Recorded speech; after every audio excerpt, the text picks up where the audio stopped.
Welcome. This is MoneyHeart, where we explore the emotional side of money. I'm Camille Diaz, and today we're discussing recognizing opportunity. My guest is Leon Rollerson. He's one of Oklahoma's favorite jazz artists and has been inducted into 4 different halls of fame. He's been honored with hundreds of music awards in funk, R&B, jazz, blues, and soul. He performs internationally and was born and raised in the hot musical district of Greenwood in Tulsa, Oklahoma. He regularly plays to sold-out crowds in places such as the Oklahoma Jazz Hall of Fame, Greenwood Cultural Center, and the famous Duet Jazz Club. Leon's company, Rollerson Broadcasting Network, produces television shows, radio programs, and hosts a jazz festival. Leon, welcome to MoneyHeart. Oh, Ms. Diaz, good to be here. Thank you so much. I was introduced to you by our mutual friend, Peter Biotish. He was featured in episode 14. And Okay. I didn't actually know anything about you when we first talked. I literally just called your number because he told me to. Okay. So when one Googles you, all of this comes up that I had in the intro about you being a jazz musician. But when we spoke, you told me you were a teacher. Right. So what makes you strongly identify as a teacher, and in what way are you a teacher? Well, if you had gone a little bit further on the Google search, you would have seen the teacher, the entrepreneur, the different businesses, the broadcasting that I do, my network. You would have seen that because there's so much dealing with the music that you don't really get to that point for a while unless you keep pulling the layers back. I clicked 3 pages through. No. The teaching is around 9 pages. But the thing is that I love to teach. I teach musicians. I teach students, brand new students. I teach video production, television broadcasting, and teaching has always been a part of me. So it's just a natural flow. It was in my family. My mother was a teacher. My father was a teacher. My grandmother was a teacher, and my sisters are teachers. So it's just a natural transition. I love that. That's perfect. When we were talking before, you and I chatted a little bit about the importance of having outstanding people in our lives. In what ways does someone find an outstanding person? And why do we even need one? Oh, man. You have good questions today. Okay. Well, thank you. Let me see if I can keep up with you. In what way does one find an outstanding person, and how does that work? Well, I think there are 2 answers to that. There are more, but I'm just going to use 2 answers to it. I think a person should look for an outstanding person. You should seek one out. You should walk down the street. You should go to Walmart. You should go to Best Buy, any of the places, wherever, and you should find an outstanding person. They're there, and a lot of the times you have to treat it like gold. You have to dig for it. You have to wipe the dirt off, or whatever the case may be, and understand that your goal is to find an outstanding person. So that's number one, and I do that. I constantly look for outstanding people. And I'm very happy when I find them, such as yourself. You're a perfect example. Thank you. And Peter's a perfect example. He's a great guy. Yes, he is. Fantastic guy. And the other example is that sometimes you're minding your own business, and an outstanding person will find you and say, hello, I'm an outstanding person. And I say, oh, great. I wasn't looking for you, but I'm glad that I found you, or you found me. In the case of an outstanding person, as an example, when I was very young, there was a person here in Tulsa, a very well-known person by the name of Daddy Ben. Daddy Ben. He was a pastor of my church, Vernon Church here in Tulsa. And he was Ben Hill, Reverend Ben Hill. He was also a politician, but The thing about him is that the things that he told me then, a long time ago when I was a kid, are still with me now. Example, he's an outstanding, he's an outstanding person, not only because I think so, but because so many other people think so, that he's an outstanding person. But he told me once upon a time, he said, a Christian does what a Christian has to do, whether he wants to do it or not. And I guess it can also be said a Christian should do what a Christian should do, whether he wants to do it or not. Either way. And he said, now, if you can't dig that, if you can't dig that, this guy was awesome. He says, if you can't dig that, Leon, then just substitute it with the word person. A person does what a person has to do, whether it wants to do it or not. So here I am. I am getting ready to go on a gig, on a concert. And so I'm flying out about 5 o'clock in the morning. And so I drive by the service station, the Quick Trip service station, open all night. And I said, well, I don't want to stop right now to get gas. I'll get it in the morning when I fly out. And it's about 1 o'clock. But his words came to me. You got to do what you have to do, whether you want to do it or not. I didn't want to stop. I just left the studio session, getting ready to catch the flight and the whole bit. So I heard his words. So I did stop. I turned around, stopped, went to get the gas. And this might be a small thing for a lot of people, but it's a big thing for me. I got the gasoline, filled up, went home, made sure I was packed and the instruments all taken care of and all that. But then when it came time for me to head out to catch my flight, something happened and I started running late. Now, if I hadn't gotten the gas before I went home, it would have been a problem. I would have run out of gas on the way to the airport, no doubt about that. So this outstanding person taught me that sometimes you don't want to do things because you're tired or because you're lazy or because you just want to do something else. But if you use these words and listen to what he says or what he said, then it will help you in so many different ways. Do what you have to do, whether you want to do it or not. And it's a simple thing. It's not a big thing. Just play on the words and just have fun with it. Stop by the service station, get yourself some gas so you don't have to do that in the morning. Now, the irony of it is that on the way to the airport, it's a pretty straight shot. And I only had about, by the time I'd arrived at the airport, I would only have about, maybe 15 minutes to get everything done, which is not a good thing when you're flying. No, it's not. So, but when I got ready to, if I had gotten the gas, if going to the service station, if I left home and had to go to the service station, I would have gone in the opposite direction because there was not a service station between my house and the airport. So I would have had to go back about 2 miles, get the gas, get back in the car, of course, then come back, retreat to where I started from, the house or anywhere in that area, and then go to the airport. That would have taken me about maybe 15 minutes. Mm-hmm. I would have missed my flight. Yeah. So his words, in many ways, has made my life a whole lot better because of that. He's an outstanding person. You were asking me, do you seek a person out? How do you find an outstanding person? And then there's another person that found me, but they were outstanding without a doubt. And I was pulling up in front of a convenience store, and I got out. I was going to give me a 7-Up, and a lot of people were there. A lot of tough people, rough people, and all that. Didn't bother me. I'm from the hood. But anyways, I went in, got my 7-Up. I came out, minding my own business, and this lady called me over to the car. And she didn't know my name, didn't know anything about me. She just said, sir, sir, sir. And I had to look around to find out who she talked to. So I went over to the car, and she must have been about maybe 90 years old. And so I said, yes, ma'am. She says, I've been sitting here for 2 hours. I have got to get home. I'm lost. I don't know where I am. And so all these people around, why didn't you ask them? She said, no, I was waiting on you. You waited on me for 2 hours. Oh, man. I even wrote a song about that. But anyway, I said, well, why wait on me? She said, because I was waiting on someone that I felt that I could trust. So I said, okay, all right, what's the problem? So I need to find my way home. So she gave me her address. And I said, okay, follow me.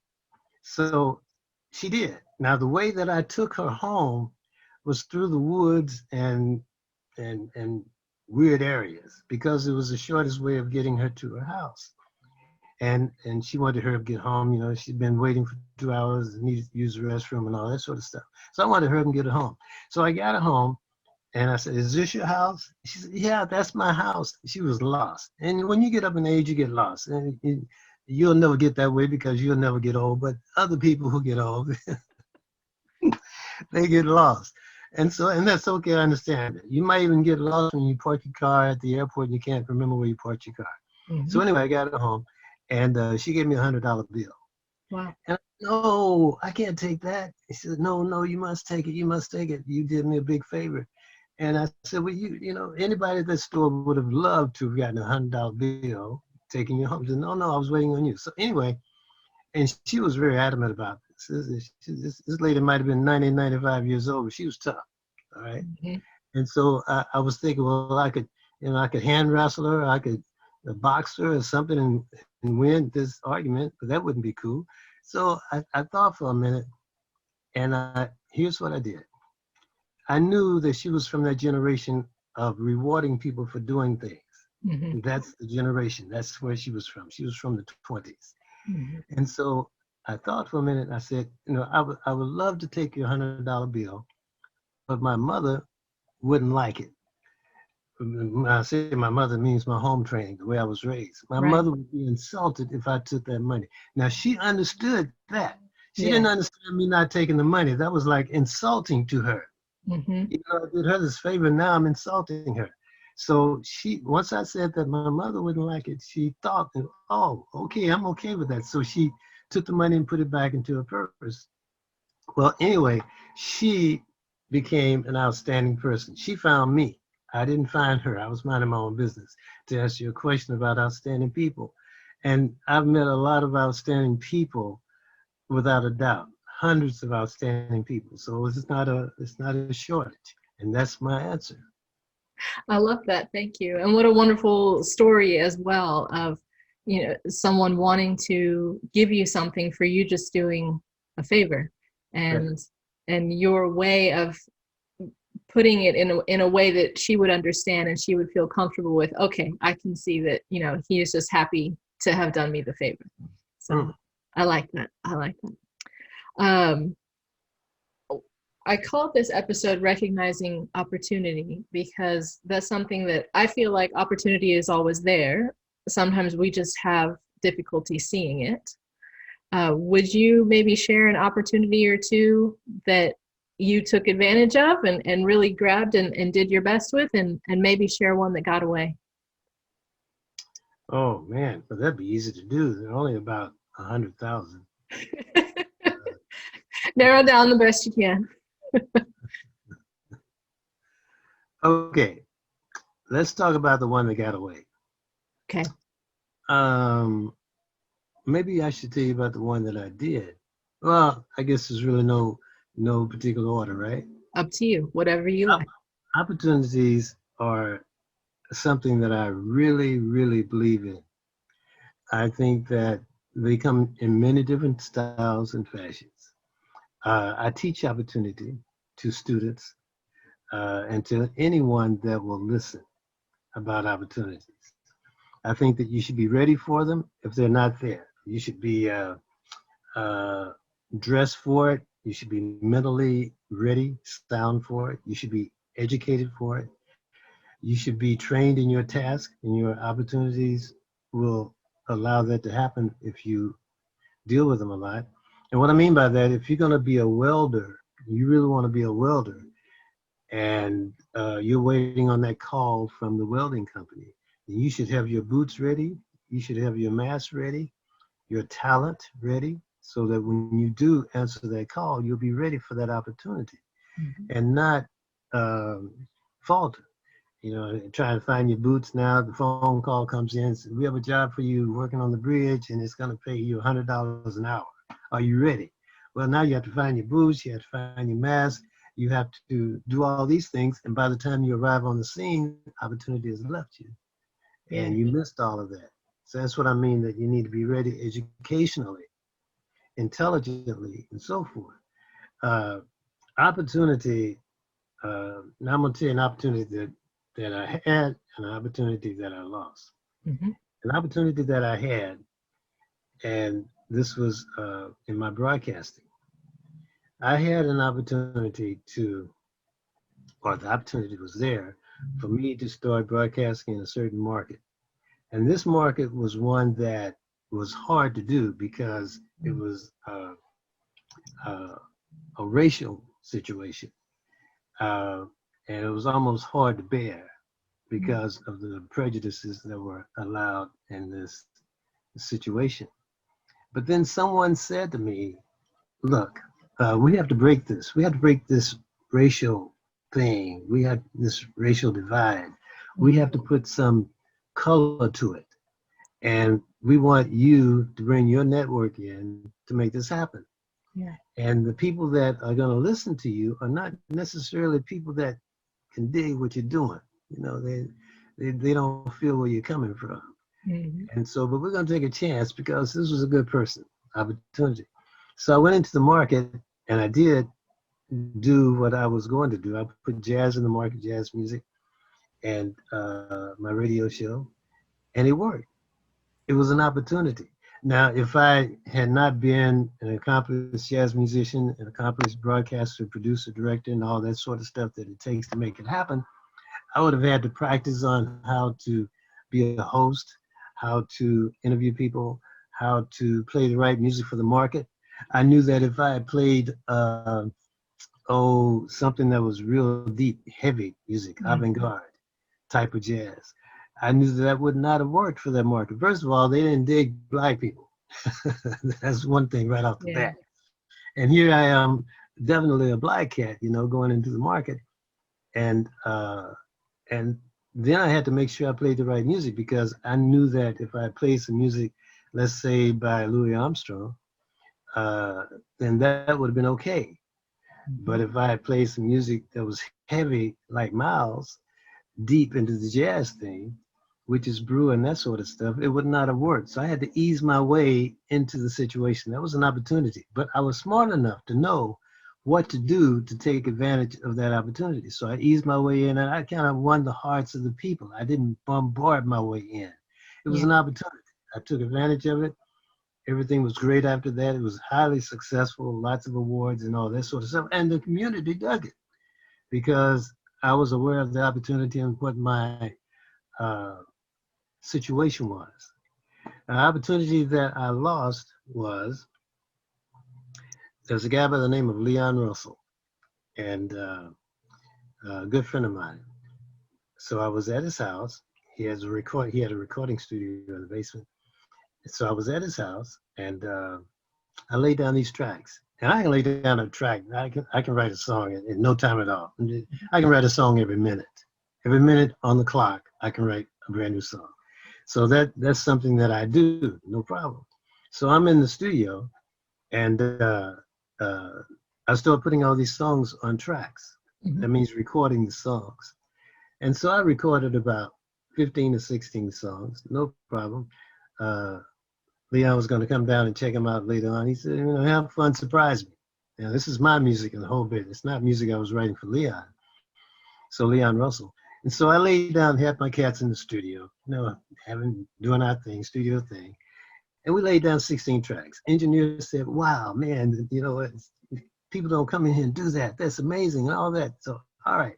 So the next day, I went back to the studio and I listened to the tracks and I said, wow, man, this is not cool. These are not the things for me. These tracks are not for me. This is not what I want. Now, here's the deal.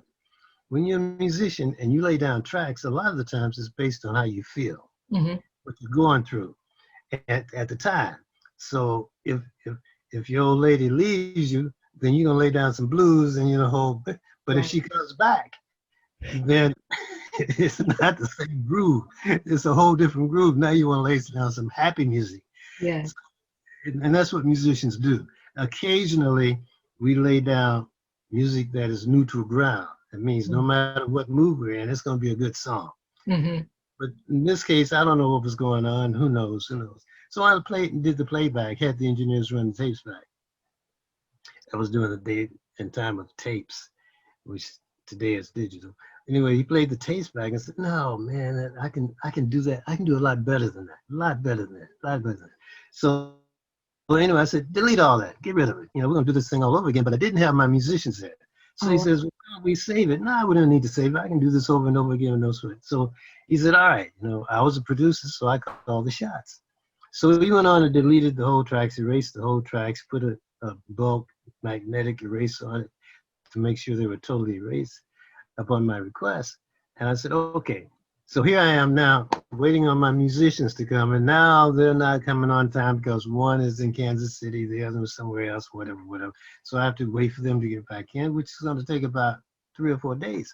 mm-hmm. So Leon comes down. My name's Leon. His name's Leon. Leon comes down and says, "Man, I heard those tracks. They were really nice. I loved them."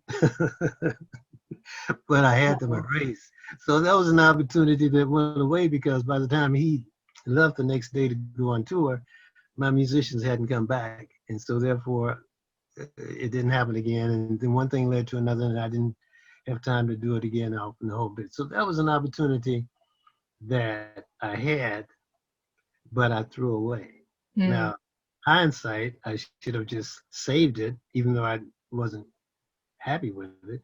But that's the way it goes. Now, when you are a professional musician, sometimes you start thinking of things that you want to do that are real tight, meaning that you want your music to be really nice. Mm-hmm. And if you're crazy like I am, you want perfection. And there are some people, matter of fact, all the people that listened to it loved it, but I didn't love it. You Mm-hmm. see, and I felt like I could do this 1,000 times over and it wouldn't, there are no problems with it. If I erased it, I can do it again, I can do it again, I can do it again. Leon loved it, and that was an opportunity that was lost. Yeah, yeah. I'm pretty sure I've done a couple of those too because of being a perfectionist, wanting it to be just right before anybody else gets it.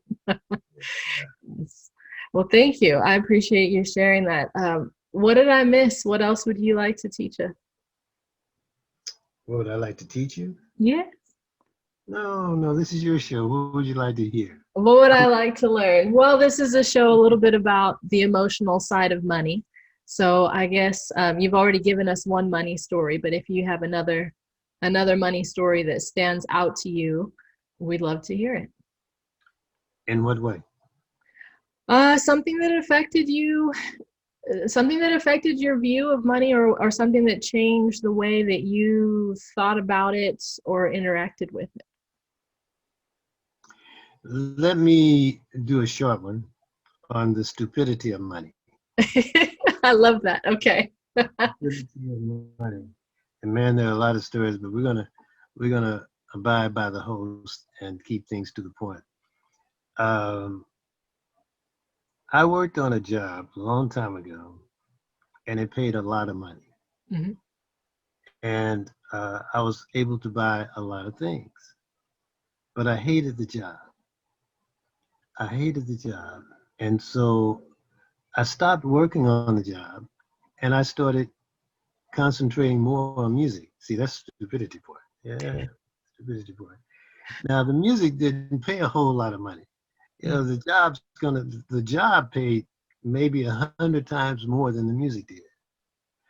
Um, and the job allowed me to buy a new car, and it allowed me to buy appliances, new, nothing used. It allowed me to buy the kind of car the second car that I wanted, which was a car that I could work on and fix an old car. The money allowed me to do that. The money allowed me to do all kinds of things when it came to things that you do with money. And I wasn't happy, you see. But the music allowed me to be broke. And I was happy. So now you got a choice. So what are you going to do? Of course, the music is an investment, and it takes a longer time to Mhm. brew it than it does for a job. You dig? The job is there, it's instant, and the music you have to build it up and all of that, which I have done. But I'm just telling you a story. You want to hear a story? So I'm telling you a story. So I realized that money by itself is not always the answer. Mm. I think a person should find happiness and work within that cycle, that circle, that environment, because I think that the money will, in some cases, the money will add a lot of stress to your life, and Mm, stress is very dangerous. The money will stop you from being as happy as you want to be. Money will spoil you, and once you start getting it and getting used to it, you want more of it, or you want it to continue, and so forth and so on.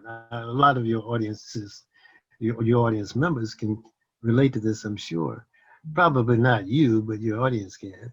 And so I realized then that I was happy with what I was doing. mm, And that made me feel good.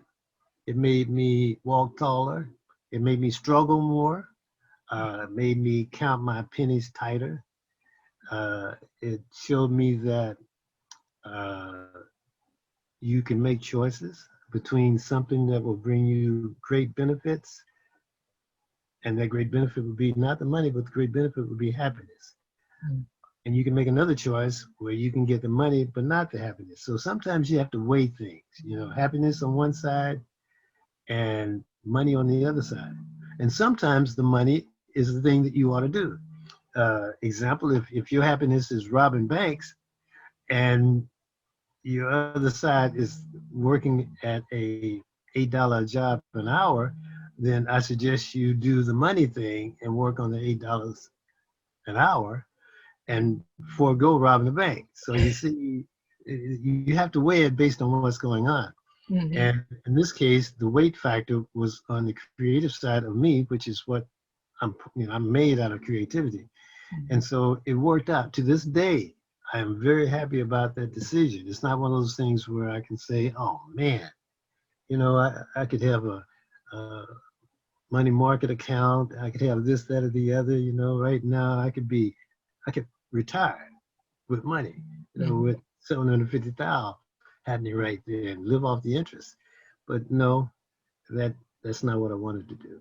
So money is very important.